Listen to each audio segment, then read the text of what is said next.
masuk ke inti acara kita. Kita akan sama-sama mendengarkan pemaparan materi tentang gejolak pandemi COVID ini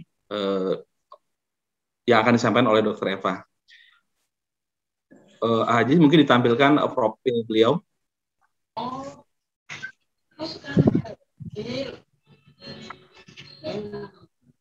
Ya, ini profil Dr. Eva. Dr. Eva Fayani, MM, lahir di Serang 17 Januari 76. Saat ini memiliki klinik Al-Muslimun ya, di BTR Blok. Suami beliau adalah Ustadz Zuhdi Rofi, LC.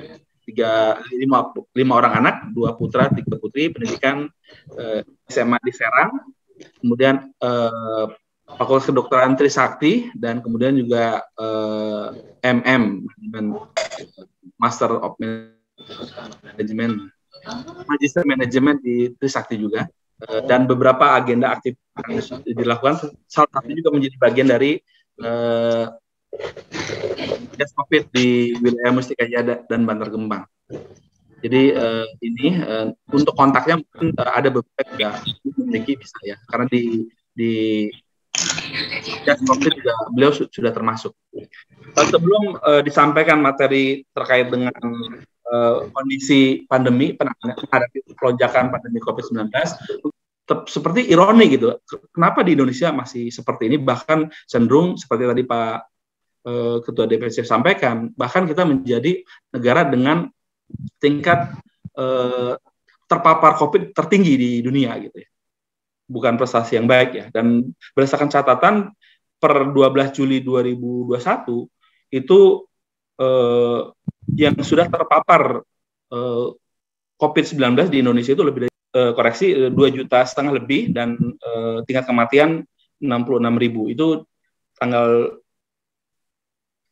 12 Juli yang lalu ya, masih minggu lalu. Jadi, dan tingkat kematian di Indonesia juga lebih tinggi dari rata-rata ya, kita hampir mendekati 3%. Dan sampai hari ini kondisinya masih belum tahu jalan keluarnya, karena selain masalah kesehatannya sendiri, infrastruktur terkait dengan penanganan kesehatan juga kita bermasalah ya. Yang paling akhir kan kita sangat sulit mendapatkan tabung oksigen dan oksigennya itu sendiri. Masalah-masalah itu yang kita hadapi saat ini. Dan kadang kita juga tidak tahu solusinya akan seperti apa. Nah, mudah-mudahan diskusi kita kali ini, kita sama-sama dengan pemaparan dari Bu Eva, kira-kira solusi apa yang harus kita lakukan terkait kondisi ini. Baik, Bu Eva, waktu dan tempat dipersilakan. Assalamualaikum warahmatullahi wabarakatuh. Waalaikumsalam warahmatullahi wabarakatuh. Alhamdulillah, nahmaduhu wa nasta'inu sayyiati a'malina may yahdihillahu fala mudilla lahu wa may yudlil fala hadiya lahu asyhadu an la ilaha illallah wahdahu la syarika lahu wa asyhadu anna muhammadan abduhu wa rasuluhu la nabiyya ba'dahu. Rabbi shrah li sadri wa yassir li amri wahlul 'uqdatam min lisani yafqahu qawli. Amma ba'du. Kepada yang terhormat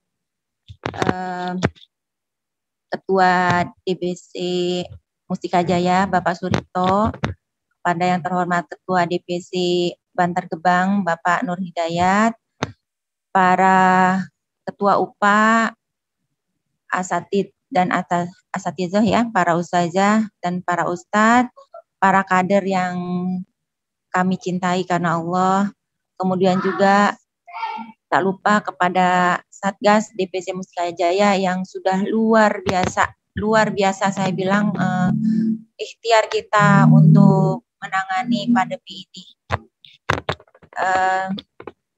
Puji dan syukur kehadirat Allah Subhanahu wa taala tak lupa kita tujukan.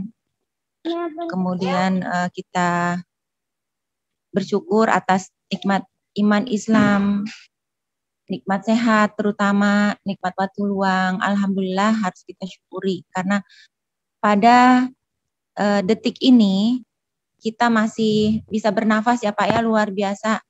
Bagaimana Satgas DPC itu kesana kemari mencari oksigen, menyiapkan tabung-tabung yang setelah kosong diisi, itu luar biasa.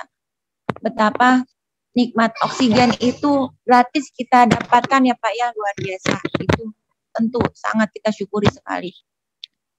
Salawat dan salam tak lupa kita tujukan untuk Rasul dan para sahabatnya. Mudah-mudahan apa yang kita lakukan di sini, insya Allah dalam rangka ikhtiar kita untuk sehat, juga mencontoh, mentauladani Rasul dan para sahabatnya. Bagaimana juga zaman dulu pernah ada pandemi ya Pak ya.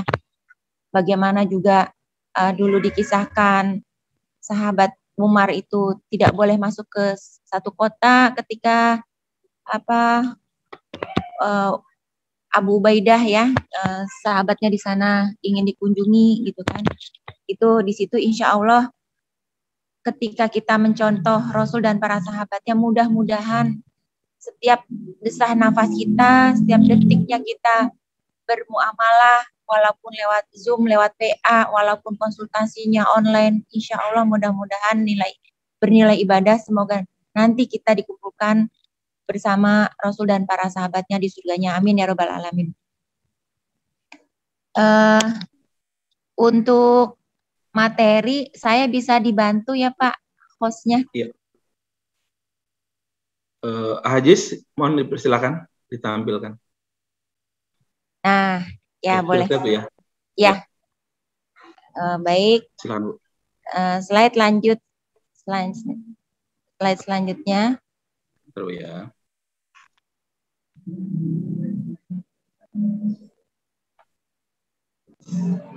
Oke, baik. Bismillah ya. Kita mulai dengan slide pertama.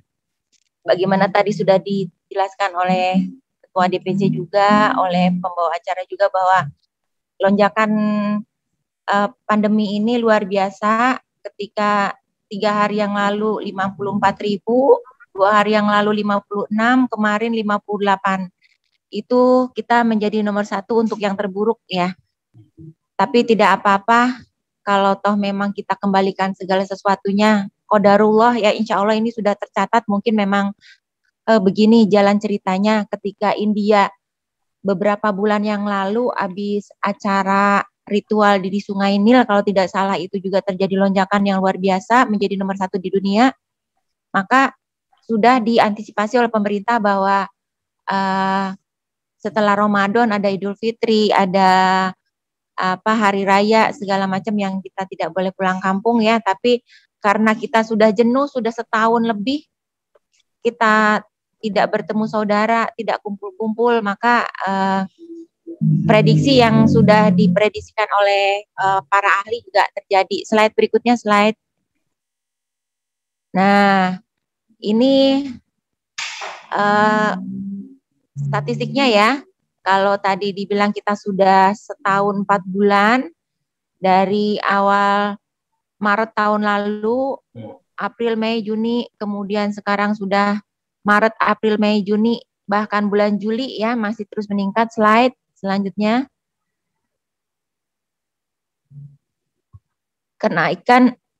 Kenaikan kasus di Indonesia menuju puncak kedua. Jadi kayak second wave gitu ya.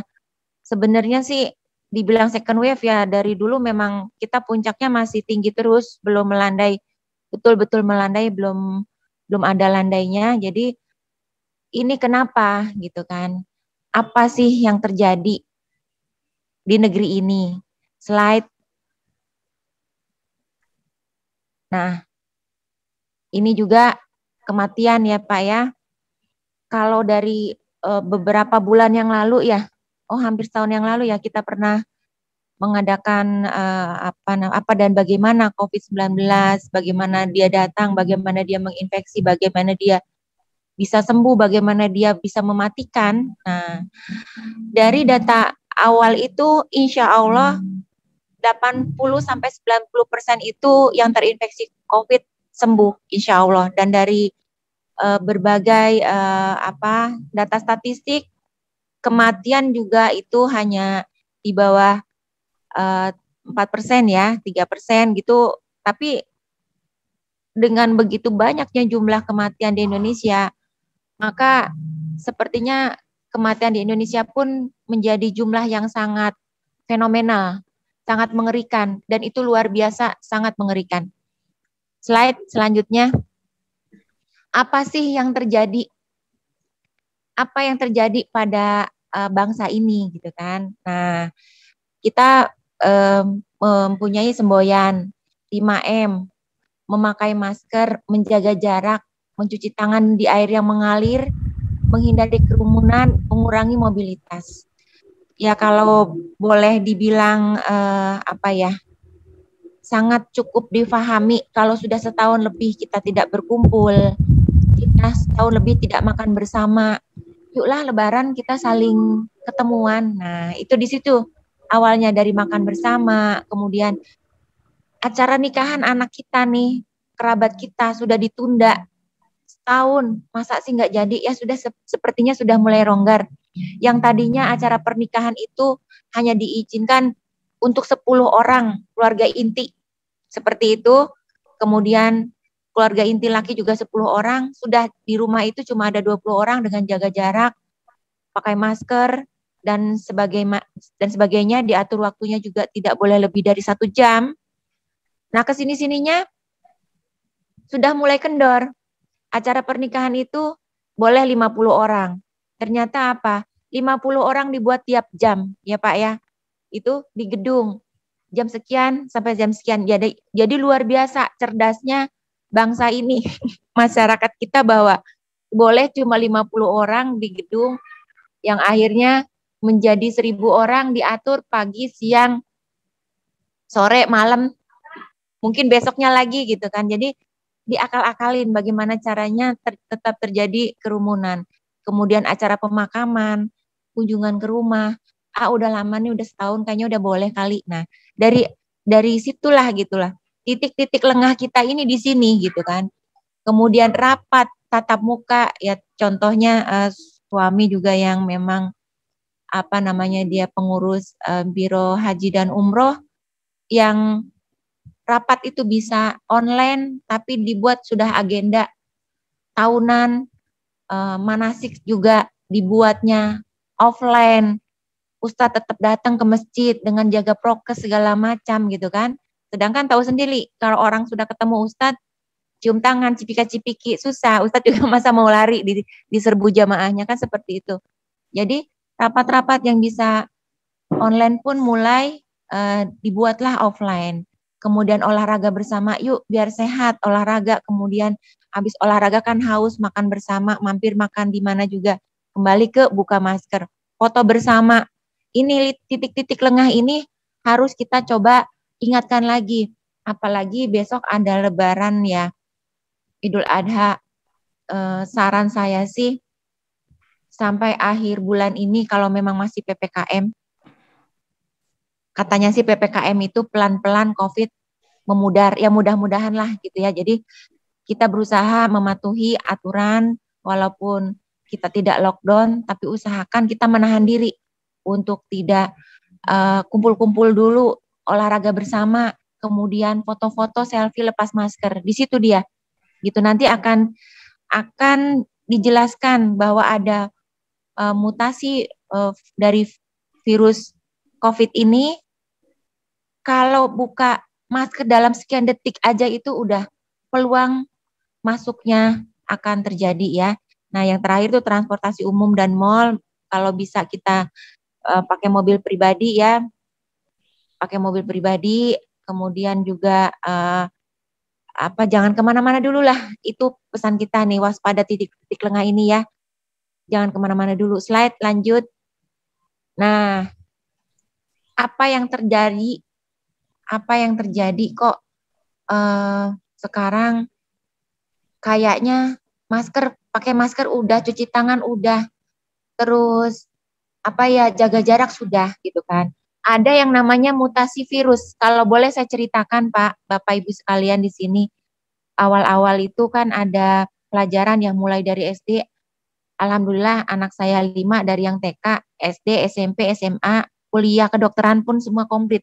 Nah dari yang SD ini, kelas 3, dia dapat pelajaran bahwa apa sih yang terjadi dengan virus COVID ini? Kenapa dia terjadi mutasi? Nah, digambarkan di situ bahwa, kalau saya boleh juga gambarkan untuk sederhananya ya Pak ya, ketika Bapak mungkin menjelaskan kepada anak-anak di rumah atau keluarga, si virus ini dia mudah berubah.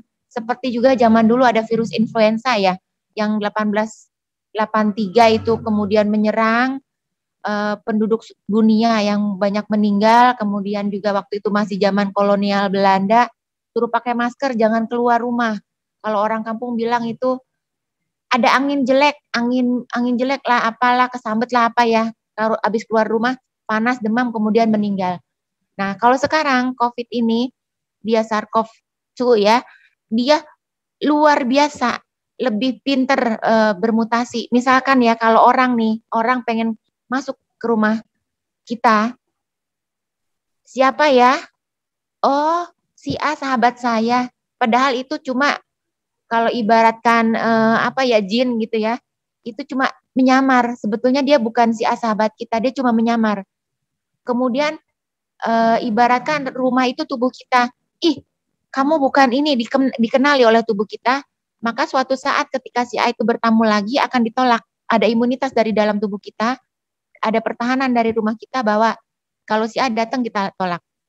Tapi kemudian dia mutasi untuk berubah, jadi aparat lah, polisi, supaya nanti datang ke rumah itu diterima untuk masuk ke rumahnya. Nah, suatu saat dia masuk ke dalam rumah, oh silakan Pak masuk sini, tapi tubuh mengenali lagi gitu kan, mengenali lagi, oh suatu saat si Bapak ini jangan diterima, walaupun bentuknya Pak polisi gitu, dia akan berubah menjadi tentara gitu. Nah, mutasinya seperti ini kalau yang sederhana kita bisa gambarkan ya Pak ya. Kenapa varian Delta? Varian Delta ancaman baru di sini adalah perkembangan lebih lanjut dari varian Alpha. Yang awal-awal itu kalau kita kumpul-kumpul dengan jarak 1 sampai 2 meter, kemudian pakai masker, kemudian juga dalam waktu kurang dari 1 jam, insya Allah penularannya akan kurang terjadi gitu ya penularannya. Tapi apa yang terjadi dengan varian Delta sekarang ini, transmisi varian Delta itu 60% lebih tinggi dari varian Alpha. Jadi lebih cepat menular. Kalau Bapak pernah baca di medsos itu, kalau misalnya di klinik-klinik kan kita pakai cara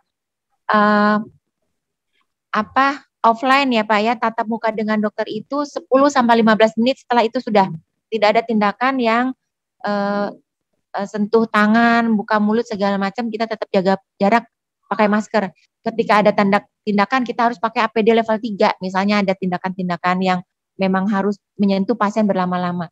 Ternyata varian Delta ini kalau kita baca di berbagai referensi, itu bukan hitungan menit Pak, hitungan detik. Jadi jangan sampai kita kendor di luar, buka masker kita dalam hitungan 1, 2, 3, 4, 5, masuk itu virus ke dalam saluran nafas kita.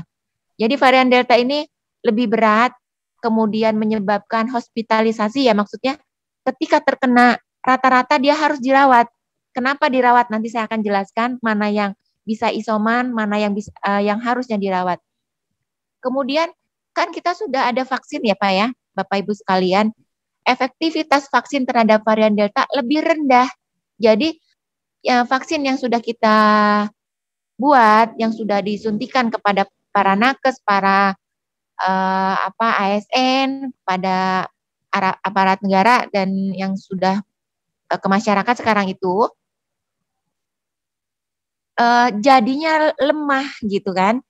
Jadi 1 dosis vaksin AstraZeneca atau Pfizer aja yang memang secara efikasinya tinggi itu hanya 33% mencegahnya. Kemudian 50% terhadap Alpha, kalau terhadap varian Alpha masih tinggi. Dosis AstraZeneca 60% efektif terhadap Delta, kemudian 66% terhadap Alpha.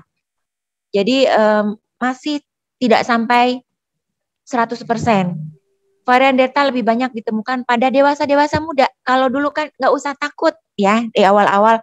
Makanya di Italia itu dulu sangat mengabaikan. COVID ini ada, tapi yang mengenai itu orang-orang di atas 60 tahun. Kalau kena orang muda, OTG saja. Sekarang tidak gitu. Varian Delta ini mengenai dewasa muda dan banyak yang dirawat juga. Slide selanjutnya. Silahkan slide. Varian Delta ini dari penelitian menunjukkan bahwa dikaitkan dengan resiko penularan rumah tangga yang diperkirakan 60% lebih tinggi daripada varian Alpha. Kalau dulu kan pernah dengar komorbid ya, komorbid itu hipertensi, diabetes ya, gula, kemudian sakit jantung, sakit paru dan lain sebagainya. Kemudian laki-laki dengan obesitas. Dulu tuh laki-laki dengan obesitas itu komorbid. Sekarang di ibu-ibu rumah tangga banyak yang mengenai lebih dulu. Contohnya teman-teman saya yang di dokter dan tenaga kesehatan itu terkena dari para istrinya gitu loh, dari dalam rumah, dari anak yang suka kumpul-kumpul di luar, padahal bapaknya atau ibunya yang tenaga kesehatan atau kerja di kantor terpaksa harus kerja di pergi ke office ya, WFO itu mereka jaga prokes tidak tertular, tapi dari dalam rumah sendiri yang istrinya jelas-jelas ada di rumah gitu kan.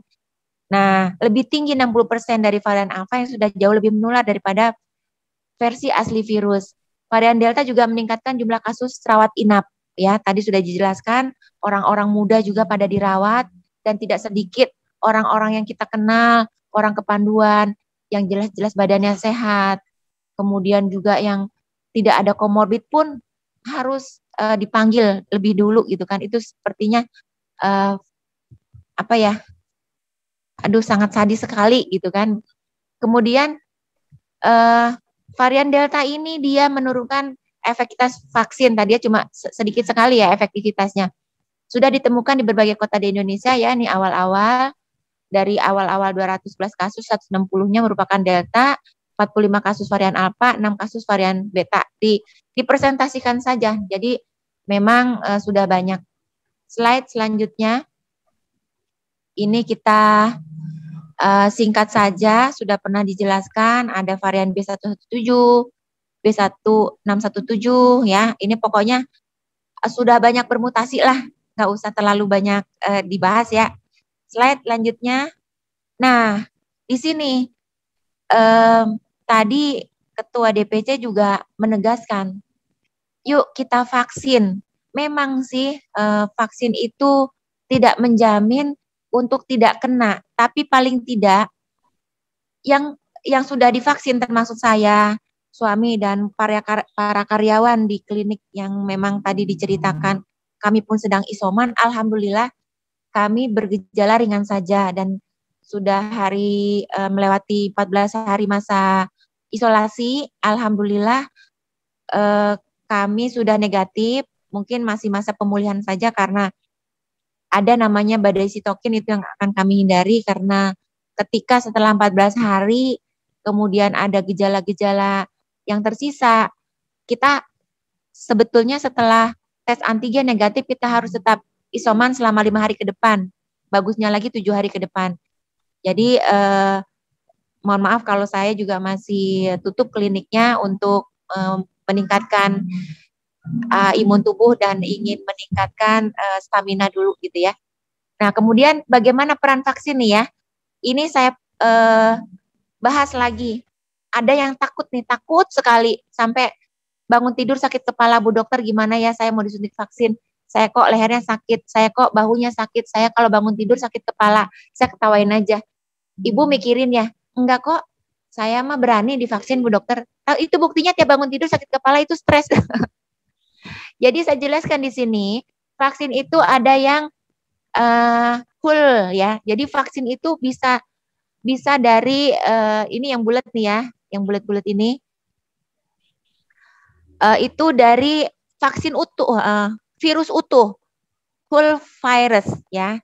Yang Sinovac yang kita dapat beberapa waktu lalu disuntikan untuk para tenaga kesehatan, pada ASN dan kepada pelayan publik itu full virus, tapi virusnya virus mati, jangan takut. Jadi ada yang nanya, Bu Dokter itu bukannya virus yang dilemahkan? Tidak, itu virusnya virus mati. Jadi kalaupun disuntik kemudian di swab antigen atau di PCR, kalau kemudian habis disuntik vaksin positif, itu terpapar, bukan dari virus. Dari virus yang sudah mati itu tidak menimbulkan penyakit COVID, tidak. Tapi hanya menimbulkan antibodi dia meningkatkan imunitas yang nantinya perlu di booster. Itu pun ketika sudah Sinovac ya, kalau Sinovac kalau sudah 14 hari sampai 1 bulan itu akan menurun imunitasnya, maka perlu booster yang kedua, yaitu setelah 14 hari, kemudian baru mendapatkan imunitas yang dari penelitian belum sampai setahun, rata-rata 5-6 bulan gitu imunitasnya. Maka nanti untuk tenaga kesehatan khususnya dan pelayan publik akan dilakukan suntik booster yang ketiga. Ya, insya Allah seperti itu. Kenapa? Ini masih dalam uji klinis ya Pak ya, jadi insya Allah sih kita nurut aja. Nanti kalau tenaga kesehatan khususnya akan disuntik vaksin ketiga, itu boleh vaksin apa saja. Boleh Sinovac lagi, boleh Pfizer, boleh. Nah, ada vaksin yang tidak full virus, bukan virus utuh yang mati. Itu cuma sebagiannya aja. Seperti vaksin Pfizer ya, cuma RNA-nya saja. Jadi kalau di dalam kalau lihat yang di dalam bulat-bulat ini ya, ada tuh yang kayak gelombang itu RNA-nya, itu RNA-nya saja yang diambil, kemudian dibuat tiruannya, dibentuklah vaksin, itu Pfizer, vaksin Moderna. Ada juga vaksin vektornya, ya vektornya itu nggak seluruh virusnya, cuma vektornya saja. Itu AstraZeneca dan Sputnik, yang kita nggak pakai lah AstraZeneca ya, yang kita pakai ya. Itu sekilas tentang vaksin. Jadi jangan takut vaksin yang disuntikan itu, apalagi kalau AstraZeneca itu cuma vektornya doang gitu. Kalaupun mungkin bungkusnya ya bungkusnya doang lah. Nah kalau RNA vaksin yang Pfizer itu cuma proteinnya doang gitu, bukan virus yang disuntikan, itu cuma bagian dari virus. Oke, slide selanjutnya. Apa sih yang diinginkan? Slide. Apa sih yang diinginkan dari vaksinasi ini? Udah pernah dijelaskan ya, mungkin di medsos juga. Tuh nih, ada gambar di sebelah kiri, if only some get vaksin ya. Jadi nanti ketika ada terjadi penyebaran virus, satu orang nih yang coklat di tengah ini, dia akan mewarnai coklat yang lainnya, semua terinfeksi. Ya, gitu. Ketika seluruh orang ya, yang di gambar yang kedua, ada satu orang terinfeksi, yang lain sudah divaksin nih warna coklat-coklat ya. Kemudian terjadi penyebaran virus, maka yang sakit cuma satu orang ini. Mungkin pun kalau menular ke orang lain, misalnya dia lansia ya, yang coklat di pojok bawah itu, mungkin dia dengan komorbid segala macam, nggak banyak yang akan terinfeksi. Apa yang diinginkan? Rekayasa herd immunity gitu kan. Yang kita inginkan itu dibikin imunitas yang buatan gitu. Dibanding kita harus terinfeksi, kita harus sakit, demam, batuk, sesak, masuk rumah sakit, paru-parunya rusak, yang pulang itu banyak koreng paru-parunya gitu. Buat apa gitu kan? Maka ketika herd immunity itu didapat alami, dibiarkan aja lah, udah nggak usah lockdown, nggak usah PPKM, biar aja semua sakit. Nanti juga terbentuk imun alami, betul. Tapi berapa banyak saudara kita, para suami, para anak, para tenaga kesehatan yang harus meninggal, yang harus wafat gitu ketika imunitas itu didapatkan alami, yang kemudian harus pada sakit dulu. Kalau sakit biaya pengobatannya banyak, biaya rumah sakit banyak, kemudian juga kerugian moral dan material juga banyak. Selanjutnya slide. Nah, tujuannya apa sih? Sebetulnya bukan tujuannya itu biar nggak pada terinfeksi, bukan juga ya. Paling tidak nih, yang pertama early goal-nya ini proteksi sih memang ya dari penyakit, betul. Jangan sampailah, mudah-mudahan sih nggak sakit, itu pertama. Kemudian tujuan selanjutnya, intermediate goal, reduce disease prevalence ya. Jadi ketika pun terjadi infeksi, maka tidak banyak, tidak terlalu parah sakitnya. Kami sudah membuktikan sendiri, walaupun kami terinfeksi, cuma anosmia saja. Cuma pilek-pilek yang kadang hilang timbul saja, kadang batuk, kadang sakit tenggorokan, yang alhamdulillah setelah kita lewati hari ke-7, hari ke-8 itu sudah normal kembali, penciuman sudah kembali, kemudian makan udah normal juga. Ya, kalau saya sih memang tidur dan makan luar biasa. Doa saya ketika saya positif, ya Allah, berilah saya kenikmatan makan yang walaupun sakit saya cepat sembuh gitu. Jadi minta aja langsung, jangan malu-malu sama Allah ya.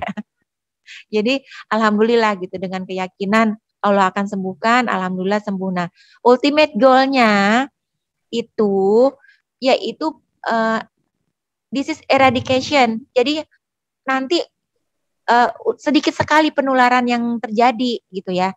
Tapi qadarullah ya, di Indonesia ini mungkin Allah berkehendak lain, sepertinya herd immunity yang alami itu akan terjadi. Mudah-mudahan apapun yang Allah takdirkan buat bangsa ini, ketika tetangga kanan kiri pada sakit, dirawat, kemudian ada yang keliling-keliling nggak dapat rumah sakit, kemudian harus meninggal. Saya hitung 7 hari 7 orang tetangga saya meninggal. Luar biasa.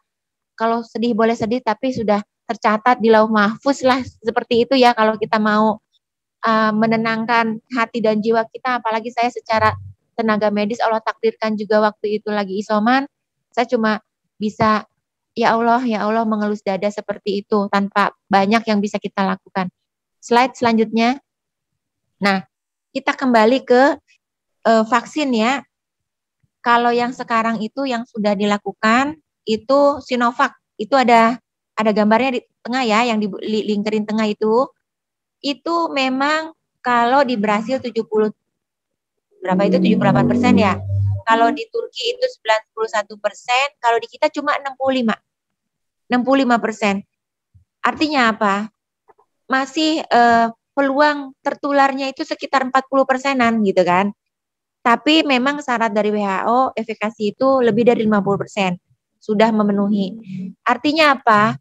Tidak berarti yang sudah diimunisasi itu bebas tidak tertular, tetap harus jaga. Ada di sana sih. Ada di kasur. Ada di situ, di bantal. Yang 40%-nya itu masih berpeluang untuk tertular, maka tetap jaga 5M. Tetap pakai masker, mencuci tangan, menghindari kerumunan, menjaga jarak, kurangi mobilitas ya. Tetap harus gitu kan. Nah, kemudian AstraZeneca. Mana AstraZeneca nih yang di pojok bawah? Ini alhamdulillah secara efikasi dia lebih tinggi. Cuma memang lebih banyak keluhan ya. Keluhan habis disuntik itu dalam 2 hari ada yang demam, ada yang pusing, ada yang nyeri di tempat suntikan. Itu sebetulnya sih nyeri-nyeri efek samping yang ringan saja.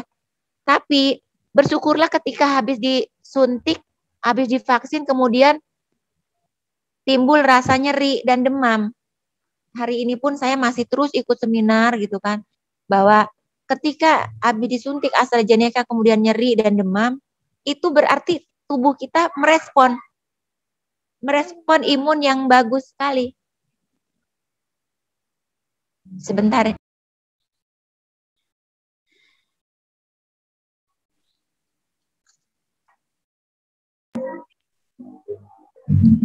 Maaf ada iklan sebentar. Nah, kemudian bagaimana dengan Moderna?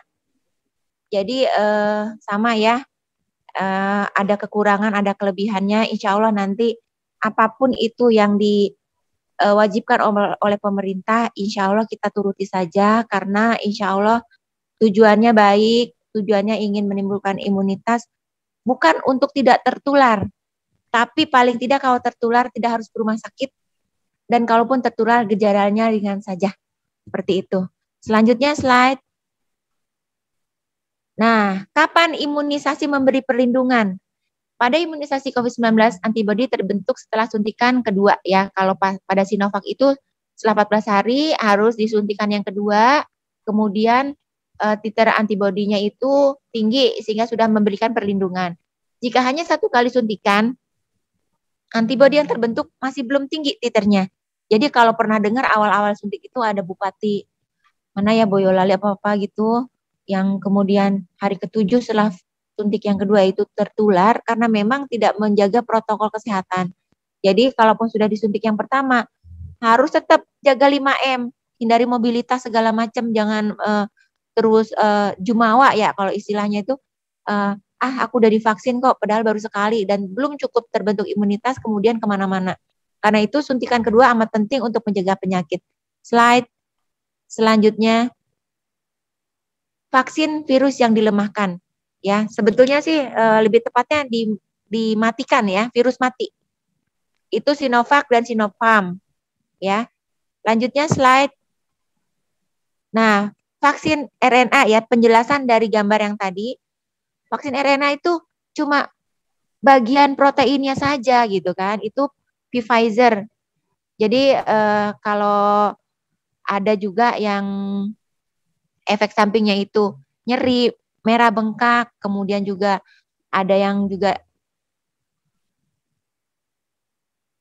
kemudian yang placebo ya. Kalau placebo itu sebetulnya dia bukan vaksin yang suntikan, tapi ada juga yang sekitar 18 ribuan orang yang dari 18 ribuan orang itu bengkak-bengkak juga ya karena efek suntikan kali ya.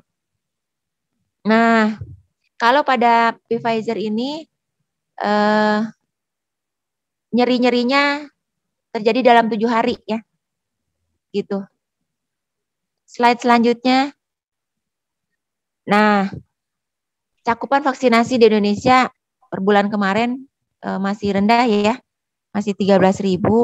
Kalau sekarang sih insya Allah sih sudah sekitar 16.000 ya di bulan ini. Slide selanjutnya. Nah, lanjut ke poin pentingnya ya. Nanti kalau misalnya ada yang tidak mengerti, bisa kita bahas di tanya jawab. Coba saya jelaskan. Isolasi mandiri saat terinfeksi. Nah, bagi swab PCR positif atau swab antigen positif, kan ada yang tidak bergejala ya. Nah, ini gambar pertama tidak bergejala, yang di bawahnya rapid antigen positif dengan gejala. Nah, gejalanya apa saja? Maka tadi untuk para satgas, mohon kepada para ustadz dan ustazah yang membina UPA, ketika anggotanya itu terjadi gejala 3 atau lebih nih misalnya, batuk, demam, pilek, udah 3 gejala kan, lebih dari 3 hari, itu harus sudah ditanya, sudah berobat belum? Suruh berobat dulu. Kalau kemudian dalam 3 hari itu ada anosmia, kemudian ada hilang rasa, itu udah harus cepat dites ya, tes antigen, minimal tes antigen, jangan rapid. Kalau rapid itu harus lebih dari 7 hari baru rapid yang biasa, yang itu ya, antibody yang pakai darah di tangan itu infeksinya lebih dari 7 hari baru positif. Kalau baru 1-5 hari misalnya udah berobat nih, 3 hari batuk, pilek, demam, terus ada hilang penciuman, kemudian juga udah berobat 2 hari, cepat dites antigen gitu ya. Mohon diperhatikan.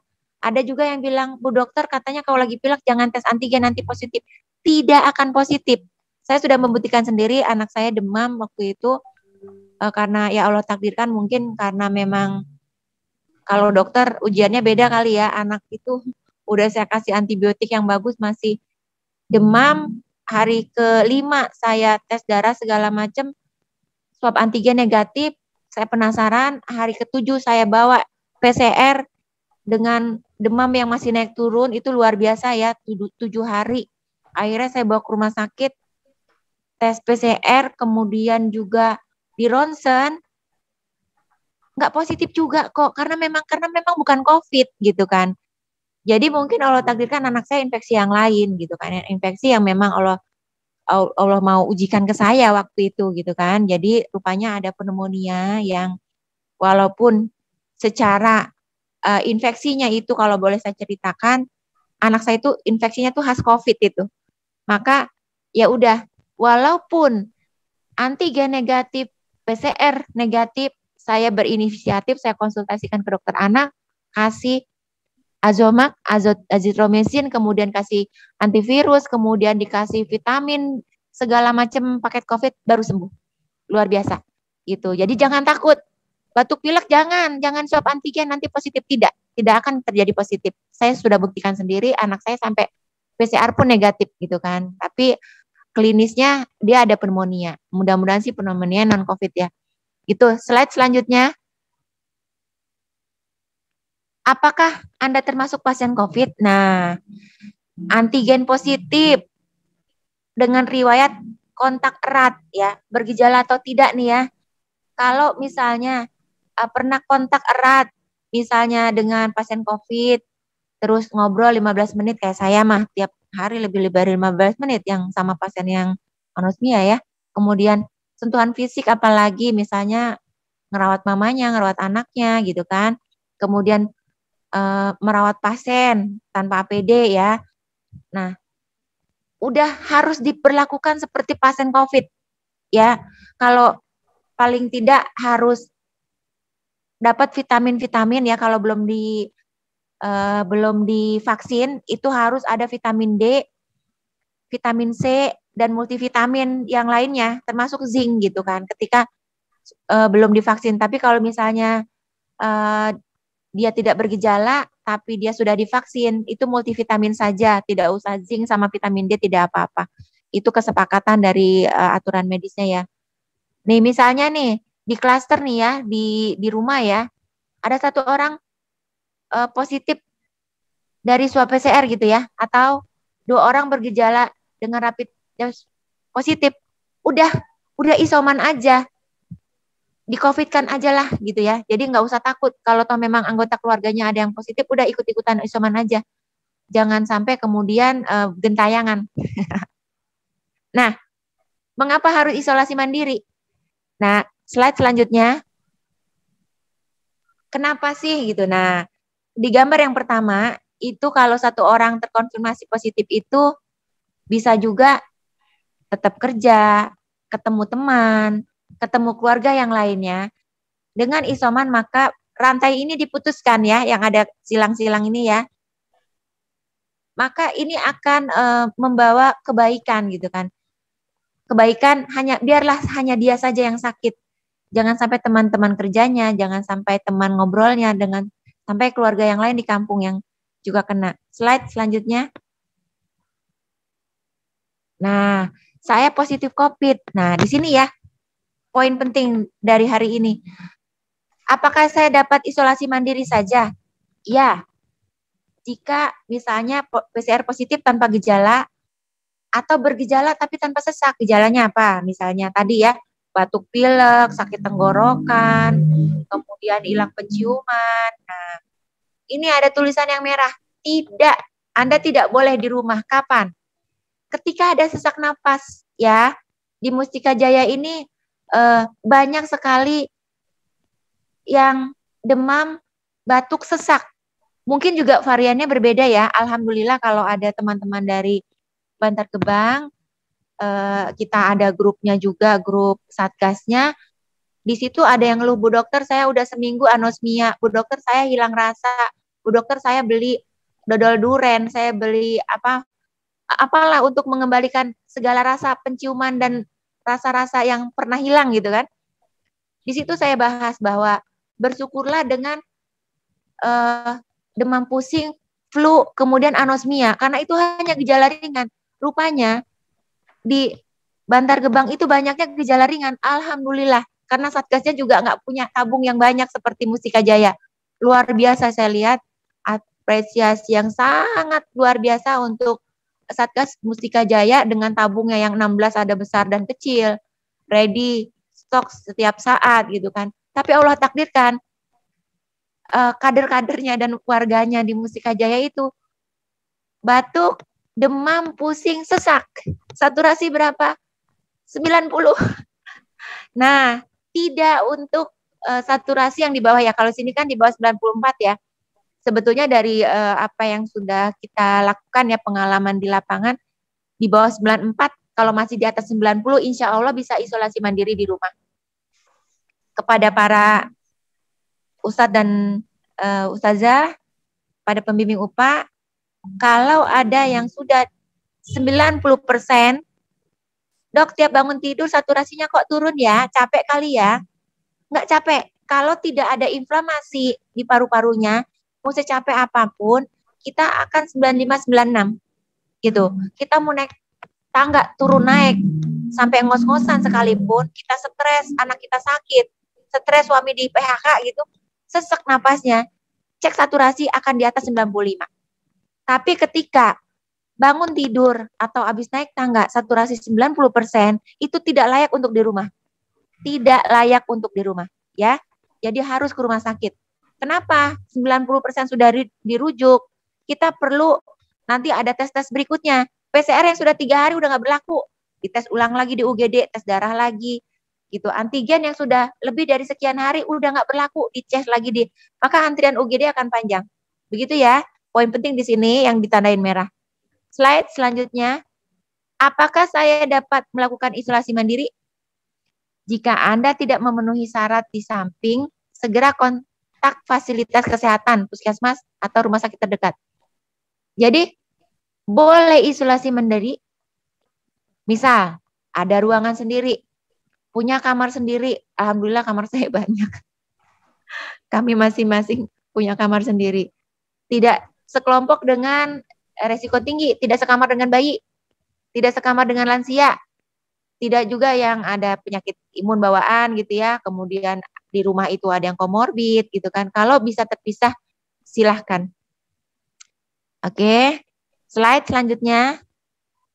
Berapa lama? Nah, ini saya sering, Bu Dokter mau konsultasi, saya sudah 10 hari, suami saya tidak ada gejala, sekarang hari 11, besok boleh nggak suami saya kerja? Belum 14 hari, boleh.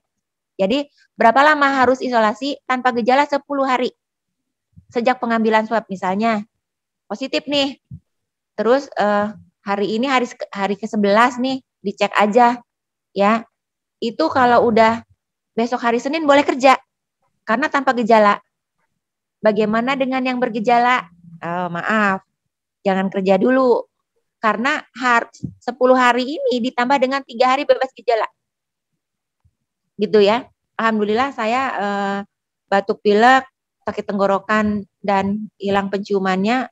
Ya alhamdulillah saya cuma sehari, tapi karyawan saya ada yang 5 hari, anak saya ada yang 6 hari, bahkan ada yang lebih dari 7 hari. Nah, ketika sudah hilang gejala 3 hari, ya udah nggak batuk, nggak pilek, nggak demam, dites antigen kemudian negatif, sudah boleh beraktivitas. Gitu ya, silahkan. Nah, kalau cuma kontak erat aja, ya, lakukan kontrol ke fasilitas kesehatan tingkat pertama, ya. Kontak erat 14 hari sejak kontak dengan kasus COVID.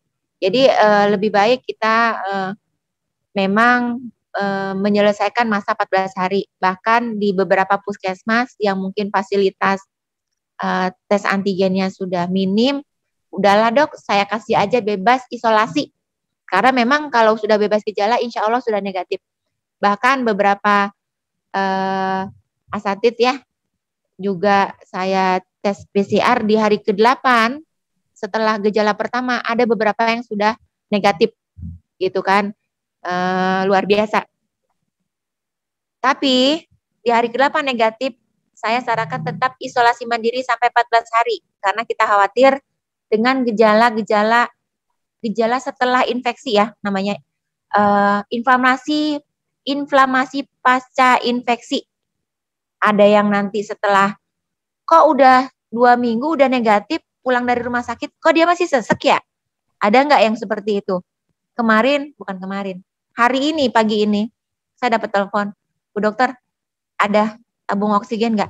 Wah, barusan muter ke tetangga yang di belakang, kenapa? Ada ini yang sesek pulang dari rumah sakit. Kenapa? Coba cek saturasi berapa? 60%.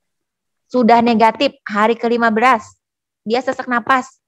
Di rumahnya oksigen sudah habis 1 tabung. Apa namanya? Inflamasi pasca infeksi. Ya, jadi ada badai sitokin namanya. Jadi kenapa penting saya katakan di sini, batuk pilek cepat periksa, batuk pilek cepat obatin. 2 hari minum obat setelah periksa, tidak ada perubahan, cepat tes antigen. Kenapa?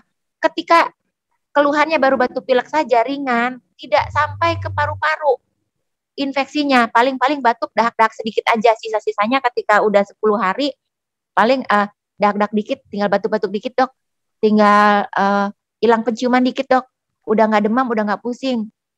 Nah seperti itu, kita mau efek apa ya, sakit yang minimal saja, jangan sampai sudah keburu sesak, itu susah, walaupun sudah negatif, koreng di paru-parunya itu tidak hilang. Bagi yang tidak kuat, tetap meninggal di hari ke-15. Ya, contohnya ada, tadi pagi ada yang meninggal. Slide selanjutnya. Nah, anggap kita ini isoman ya. Nah, apa yang harus dilakukan? Nanti saya share ya. Kita akan ada tanya jawab lebih lanjut. Seperti biasa nih, buka jendela kalau pagi, berjemur 10 sampai 15 menit, kemudian pakai masker walaupun di dalam rumah ya, isolasi dalam rumah. Kemudian yang sehat tetap pakai masker, yang sakit pakai masker juga. Kemudian rutin cuci tangan, pakai hand sanitizer kalau habis megang benda-benda yang habis dipegang oleh yang sakit, makanan bergizi, kemudian cucian kotor dipisahkan. Kalau ngebersihin kamar yang sakit pakai APD minimal sarung tangan atau pakai masker. Kemudian pagi dan malam tetap diperiksa suhunya, saturasinya ya. Jadi setiap yang isoman ini dimohon memiliki oximeter ya. Alhamdulillah di Mustika Jaya dan Bantar Gebang ini satgasnya sudah punya beberapa oximeter yang sampai sekarang keliling. Tidur di kamar yang terpisah dengan yang lain. Slide.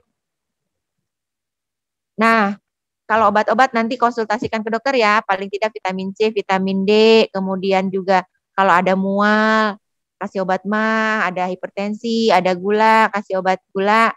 Nah, khusus yang gejala ringan harus ada antivirus. Jangan sampai udah sesek-sesek, dilihat obatnya apa? Oh, cuma herbal saja sama madu, sama Zegavit, mana bisa gitu. Nggak bisa kalau nggak ada antivirus, walaupun memang COVID ini belum ada obatnya, tapi paling tidak antivirus itu ada beberapa yang sudah terbukti menekan gejala berat. Jadi nanti ketika cuma batuk pilek aja, ya udah cukup di batuk pilek saja, tidak menimbulkan sesak. Nanti pengobatan sesuai gejala dikonsultasikan kepada dokternya ya. Slide selanjutnya. Checklist obat-obatan. Slide selanjutnya. Oke. Nah ini nanti wewenang dokter ya kalau ini ya. Tapi boleh diketahui juga beberapa antivirus itu sekarang oseltamivir sudah susah, itu pun sudah di blacklist, udah dikeluarkan karena dia lebih efektif ke batuk pilek. Sekarang favipiravir, azitromisin ya harus paling tidak para ustazah juga udah pinter obat gitu ya. Udah dapat apa? Lihat azitromisin, oh betul udah ada antibiotiknya. Kemudian apa lagi? Oh paracetamol udah ada obat demamnya. Maka ketika satu pintu ke dokter di satgas itu apa Bu yang nggak ada? Oh ya, gitu. Nanti dokter tinggal memberikan apa obat yang kurang dari obat-obatan tersebut ya. Kadang dari puskesmas nggak dikasih antivirus, cuma vitamin aja. Slide. Nah, edukasi keluarga ya, memeriksakan diri ke dokter, melapor ya Bu ya. Lapor, jangan diam-diam aja, batuk pilek sesek udah baru bilang saturasi 70% baru Bu dokter. Saturasi 70% dicek belum? Nggak tahu. Antigen positif enggak? Barusan dicek positif. Saturasi udah 70%, kita mau bagaimana? Ya, sudahlah. Lain kali jangan terjadi seperti itu lagi. Terus selalu pakai masker, cuci tangan, jaga jarak. Ini udah ya di keluarga tadi ya. Selalu menghibur yang sakit, berikan dukungan. Nah, di grup Bantar Gebang itu ada grup sehat gitu kan, 3S. Jadi kita setiap hari follow up. Bagaimana Pak? Bagaimana Ibu? Bagaimana ini? Oh ini dong begini-gini. Kita kasih semangat, sehat. Alhamdulillah sehat gitu kan. Slide selanjutnya. Nah, ini udah ngulang yang tadi ya, menggunakan masker. Slide selanjutnya. Kita ketanya jawab aja nanti. Nah, ini tadi kamar terpisah sudah, berjemur sudah. Slide lagi selanjutnya. Nah, itu suhu ya. Suhu badan juga harus diperhatikan. Kemudian WFH ya, yang terkonfirmasi positif, belajarnya online aja. Nah, jika suhu tubuh naik di atas 38 derajat Celcius dan gejala-gejala lainnya, laporkan ya, lapor ya. Jangan diam-diam aja kalau demam. Ya mudah-mudahan sih baru demam-demam dikit batuk pilek sudah terdeteksi, insya Allah minimal nanti keluhannya sembuh dalam keadaan sempurna. Amin ya rabbal alamin. Ini tadi juga ya udah dijelaskan. Anggota keluarga lainnya serumah, membuka jendela sudah. Jangan lupa. Nah, jangan lupa kesehatan jiwamu.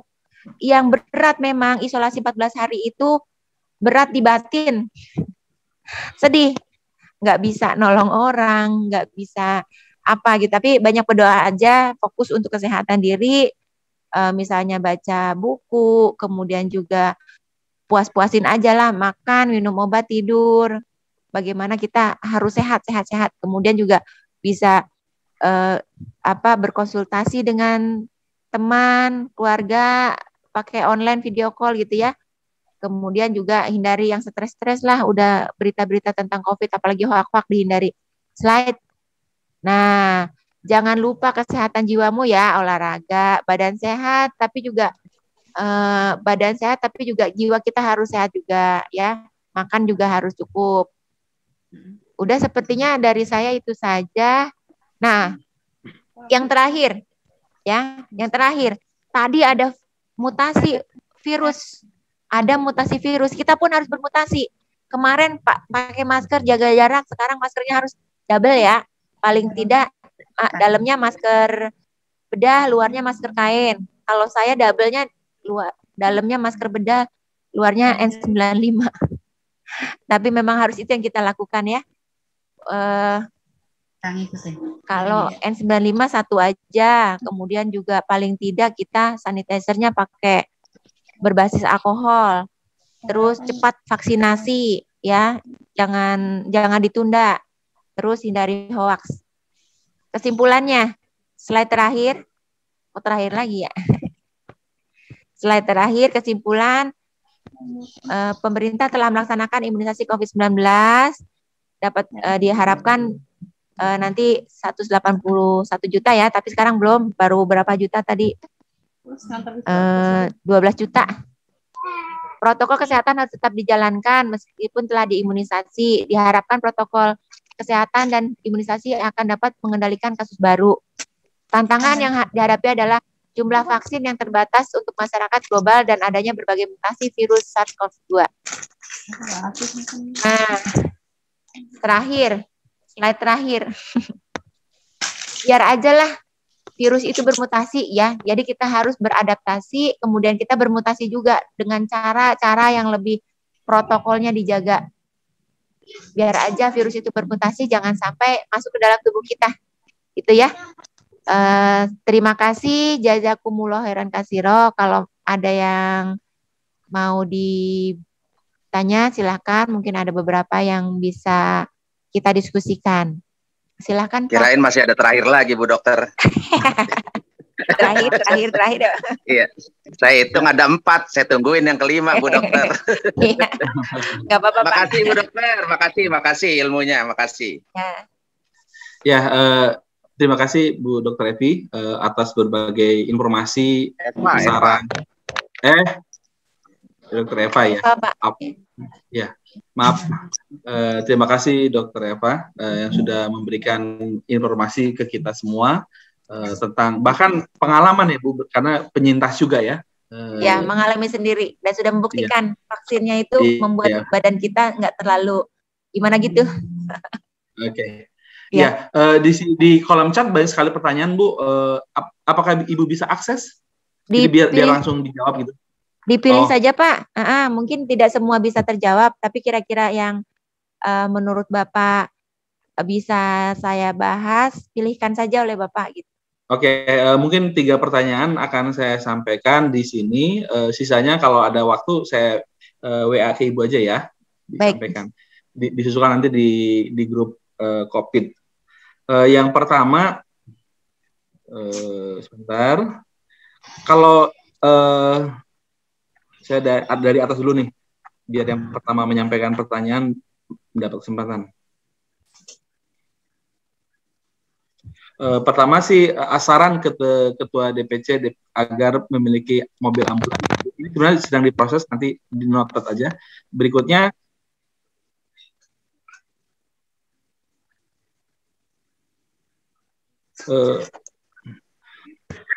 izin bertanya, Bu Dokter, apakah saum sunnah itu efektif mengatasi COVID? Silakan langsung jawab, Bu. Saum sunnah ya?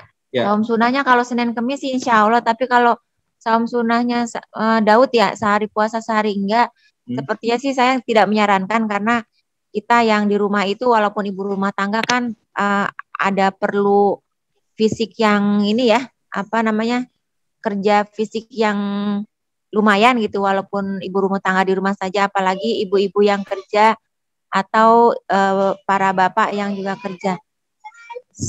Baik, Bu. Noted ya. Kemudian kalau yang punya masalah diabetes, Bu, apakah bisa? Masalah diabetes, kenapa Pak? Dia sebaiknya vaksin atau tidak kalau diabetes? Oh, sebetulnya sih tidak termasuk yang tidak boleh kalau diabetes itu Pak. Yang penting tidak lagi apa ya, tidak lagi lemes gitu. Yang kalau sudah terkontrol diabetes itu boleh Pak. Boleh ya. Kalau boleh, hepatitis Pak, Bu, hepatitis B? Hepatitis B kalau tidak bergejala boleh. Ini Bu, kalau sudah lama gitu Pak. Oke. Sudah sehat, tidak sedang minum obat boleh. Oke, ya baik. Kalau yang terkena vaksin pertama, sudah vaksin pertama Bu, tapi kemudian terpapar COVID, untuk yang keduanya gimana Bu? Ada jarak tertentu atau gimana? Kalau dari protapnya sih setelah 3 bulan ya, itu karena mengingat yang sudah terpapar itu dianggap ada imunitas. Tapi di perkembangan terbaru, ketika memang sudah ketersediaan vaksinnya sudah cukup banyak, maka kapan sehat boleh kok Pak. Sebetulnya seperti itu. Tapi kalau di kita nih, di wilayah kita, dianggapnya udah vaksin pertama kemudian terpapar, maka tunggu 3 bulan. Seperti itu. Jadi masih berlaku yang seperti itu. Tapi sebetulnya secara teori gitu kan, secara masalah di dalam tubuh tidak ada masalah ketika sudah terpapar. Kemudian kapan dia sehat, dia kemudian divaksin itu juga nggak masalah, nggak apa-apa. Gitu. Jadi protapnya sih 3 bulan memang. Baik Bu, terima kasih. Ini Bu, informasi di medsos kan luar biasa banyak, bahkan menciptakan perbedaan gitu ya. Jika ada yang percaya vaksin, ada yang tidak percaya vaksin. Saran Ibu terkait dengan informasi itu yang harus dilakukan oleh kader-kader bagaimana Bu? Khusus untuk kader sih seharusnya jangan ada yang nggak percaya ya. Harusnya sih kita bagian dari orang yang menggiatkan bagaimana vaksin itu penting gitu kan. Tapi kalau ada orang sebagian yang di kampung atau memang mereka mungkin mobilitasnya nggak terlalu besar, ya sudah nggak apa-apa. Kalau menurut saya ini mah pribadi ya Pak ya, pribadi saya. Misalnya emak saya sendiri juga nggak mau, dia kan ada gula, makan ada gula, emang nggak mau divaksin ya nggak usah, nggak apa-apa. Untuk orang yang tidak mau nggak apa-apa. Kita berharap orang-orang yang lain yang lebih muda, yang lebih mobile, yang memang aktivitasnya itu memerlukan imunitas yang cukup tinggi. Target kita memang tidak 100% gitu untuk menimbulkan herd immunity, itu sekitar 70-80% tervaksin itu Pak. Malah 70% pun ketika sudah semuanya, entah itu alami dia sakit terpapar COVID, entah itu sudah divaksin buatan dengan suntik vaksin, itu kalau secara 70-80% sudah terkena virus ini semua, terbentuklah herd immunity gitu. Kalau pakai vaksin namanya rekayasa, kalau misalnya yang ini ya alami gitu kan, yang udah seperti sekarang nih kita akan alami secara alami semuanya akan kena COVID setiap rumah, kelihatannya seperti itu, maka perlahan-lahan virus ini pun akan memudar ketika semua orang sudah punya daya tahan atau imunitas terhadap virus ini. Disadari atau tidak, misalnya yang OTG cuma hilang penciuman, ada di kampung saya itu Pak, di Banten. Dia itu demam sekampung. Kemudian 3 hari kemudian hilang penciuman, 3 hari kemudian hilang sendiri. Mereka nggak ada yang mau tes antigen, gitu. Tapi secara apa ya kejadiannya, dia ada anosmia segala macam, demam, batuk pilek yang rata, kemudian sembuh sendiri. Itu kelihatannya Allah berkehendak seperti itu. Tapi nggak ada yang meninggal ya Bu? Nggak ada Pak, cuma anosmia saja. Makanya kita bersyukur ketika di grup Bantar Gebang itu rata-rata batuk pilek, kemudian anosmia, itu terbatas di hidung saja. Mudah-mudahan seperti itu. Kan imunitas seseorang berbeda ya Pak ya. Kemudian juga mungkin variannya juga beda. Yang mengenai Mustika Jaya ini mungkin varian yang memang beda lagi gitu. Ketika tetangganya tertular dari tetangganya, temannya tertular dari temannya, sama jenisnya gitu. Mungkin variannya sejenis. Batuk, pusing, sesak. Batuk, pusing, sesak. 3 hari di rumah itu udah saya teriaknya di Mustika Jaya, rujuk gitu kan. Karena apa? Rata-rata udah di bawah 90% Pak.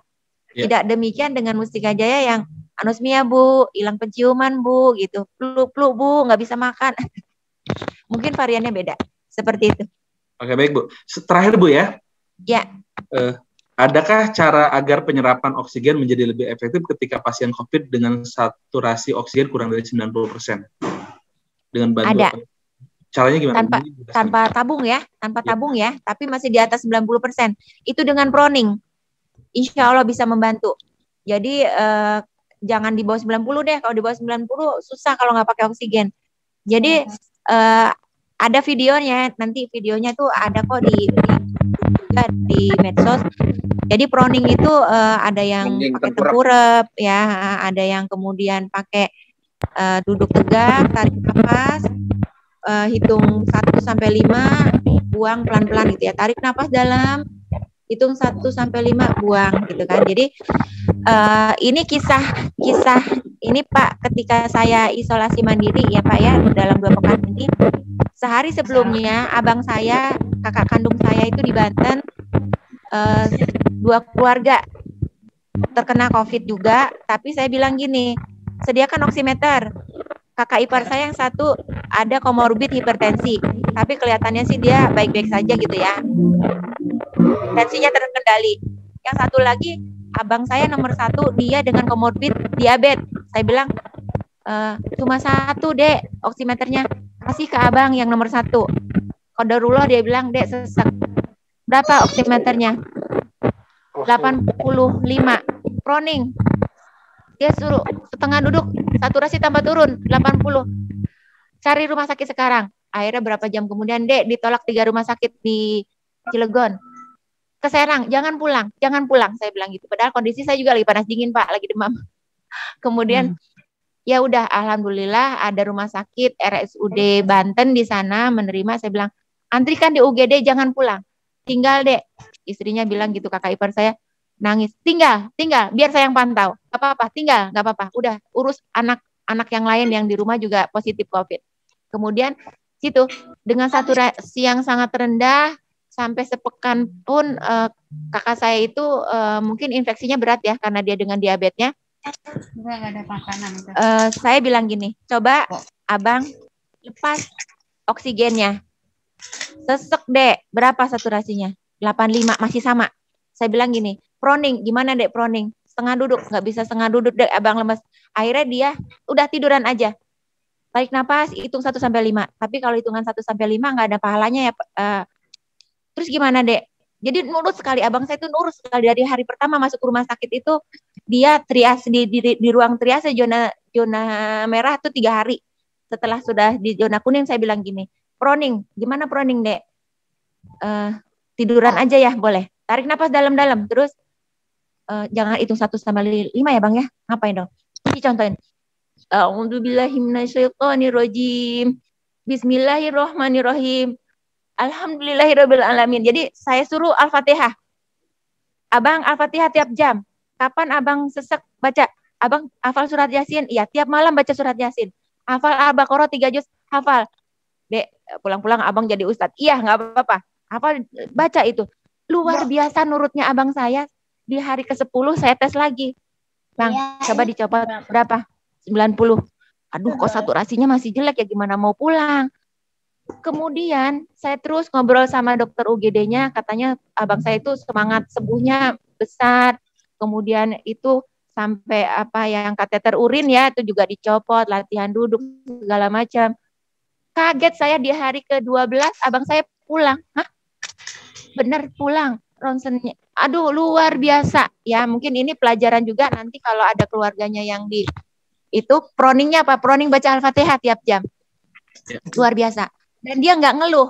Saya kasih itu di grup-grup yang lagi isoman, kalau dia saturasi 93 kemudian dia baca Al-Quran kemudian saturasinya naik. Bu dokter, gimana saya bisa baca Quran, tiap tarik napas aja batuk. Abang saya tuh nggak ada ngeluh kayak gitu. Iya dek, baca Al-Fatihah tiap jam. Iya dek, baca Yasin tiap malam. Iya dek. Alhamdulillah luar biasa. Saya nggak tahu. Saya bilang ke keluarga saya, mungkin abang saya 2 minggu, entah 3 minggu, entah sebulan di rumah sakit dengan kondisi diabetesnya. Tapi luar biasa tadi pagi, dek, abang 95 bangun tidur, proning lagi, bang. Running lagi 96, 97, akhirnya 98. Luar biasa gitu. Jadi kalau kita latihan biasa, tarik napas, hitung sampai 5. 1, napas dalam 1, 2, 3, 4, 5, buang. Lakukan 10 sampai 15 kali. Itu akan naik insya Allah. Manfaatkan oksigen yang ada. Allah kasih gratis ini dengan proning itu. Kalau baca Al-Fatihah mungkin atau surat-surat pendek ya Pak ya. Ya. Insya Allah Pak ya, berpahala. Allahu Akbar. Kita berpahala. Allahu Akbar. Langsung dapat gelar LC Bu. Langsung dapat gelar LC Bu ya. Gitu. Saya aja kaget. Dapat gelar LC kan Bu, abangnya. Alhamdulillah gitu. Lulusan ya, COVID. Contohnya Aawang tuh Bu. Aawang selalu gitu Bu. Sehat Aawang. Iya. Alhamdulillah dapat gelar LC langsung lulus. Iya, sama-sama orang Banten. Saya suruh Abakoro lagi 3 juz, nurut dia. Enggak ini. Enggak gimana-gimana. Iya, Dek. Iya, Dek. Abakoro 3 juz. Iya, Dek. Baik, Bu. Alhamdulillah sudah mendekati angka waktu 9:30, sudah cukup malam, jadi kita cukupkan Bu ya. Baik. Terima kasih sekali Bu Bu yang sudah memberikan kita semua banyak ilmu pengetahuan, bahkan pengalaman pribadi ya yang menurut saya sangat kaya, yang bisa digunakan sebagai pengetahuan maupun misalnya pengalaman. Sekali lagi terima kasih, dan juga terima kasih pada Bapak dan Ibu sekalian yang sudah hadir. Sesuai saran dari Ketua DPC, DPC punya program pengadaan mobil sebagaimana tadi disampaikan dan diminta ya. Prosesnya sudah, proposal sebenarnya sudah 6 bulan yang lalu disiapkan. Hanya ketika akan ada program berjalan, tiba-tiba ada kejadian seperti ini, sehingga karena kita berpikir prioritasnya mana dulu nih. Ternyata memang berdasarkan pengalaman sekarang, dalam 1 bulan terakhir ini kita butuh juga ambulan untuk membawa teman-teman, Bapak Ibu atau keluarga kita yang harus ke rumah sakit misalnya. Karena pengalaman kemarin juga mengalami kesulitan. Jadi bagi Bapak dan Ibu yang memiliki keleluasaan rezeki, mungkin bisa sharing di sini, silakan ya. Ada catatannya juga.